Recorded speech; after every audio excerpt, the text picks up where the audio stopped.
এই মাদ্রাসাকে পুনর্জীবিত করার জন্য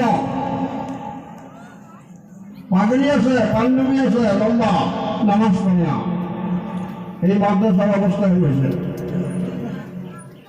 এই মাদ্রাসার অবস্থা হয়েছে।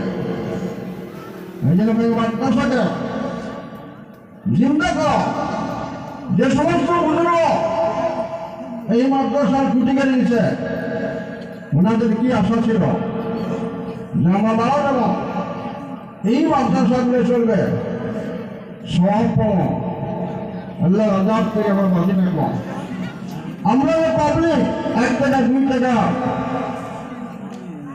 100 200 করে ধান দেয় চলে দেয়, ফলো করে নাজাতের জন্য, ফলো করে যেটা আল্লাহ জাহান্নামে না দেয়।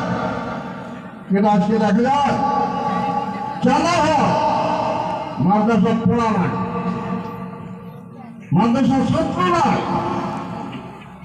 মানে আপনাদের কাছে অনুরোধ করলাম, আমরা সিনিয়র মানুষ হিসেবে, সিনিয়র আলেম হিসেবে, মুরব্বী হিসেবে এই জায়গা পার্শ্ববর্তী মাদ্রাসার রাহুল মেহরবানি আছে, পার্শ্ববর্তী মেহরবানি ফরকানি আছে,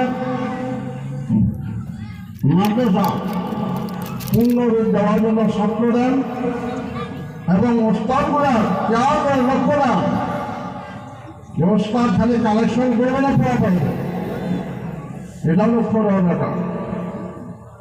আমরা ছাত্র দেওয়ার জন্য রাজ দিয়েছি, ছাত্র যেন মাদ্রাসার পূর্ণ পর্যায়ে উন্নতি আমলগুলো হয়। কথাটা অনেকের ভালো লাগবে, অনেকগুলো বেয়া লাগবে।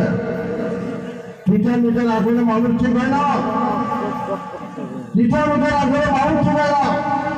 কেন মাদ্রাসা অবস্থায় লোক মাদ্রাসা কেন বানিয়েছে?